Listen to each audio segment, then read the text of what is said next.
Treneri, šiandien pergalės nėra, bet bendrai turbūt žaidimo kokybė, kalbant apie jūsų komandą, neturėjo nuvilti, kaip jūs vertinat šias rungtynes, koks būtų jūsų komentaras?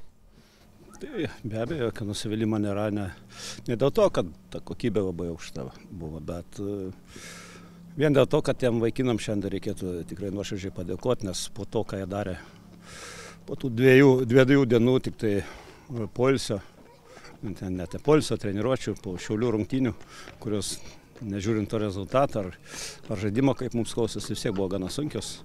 Ir atsistatymo klausimai buvo pagrindiniai. Tai aišku, kad atsistatyti neįmanoma praktiškai būti šviežiam. Tai vis tiek jie atidavė tą, ką turėjo. Ir turbūt buvo įdomu matyti tai, kad po rungtynių Hegelmanų daugiau žaidėjų sukrito ant dirbtinės vėjos, jeigu galima tai pasakyti. Tai kol mūsiškai išlaikė, stengiasi kiek galėjo, jokių priekaištų.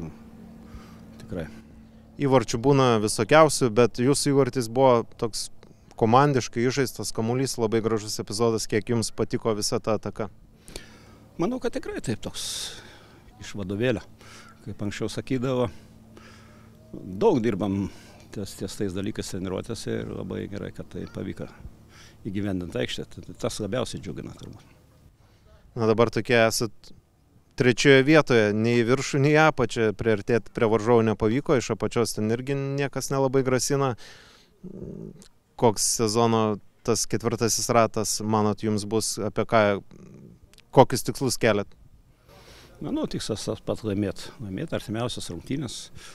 Dar toli gražu niekas nesibaigė, nes važiuojame į Transinvestas dabar Telšiuose pademonstravo, kad tikrai gera komanda yra, vėl dirbtinė aikštė bus sudėtinga, iš kitos pusės 6-7 likusių rungtynių po to namie, nes mes ištisai važiavom išvykas taip, kad namie nelinkę kažkam dalinti taškų. Žiūrėsim, kaip bus, kaip tie taškai rudenį skaičiuojame.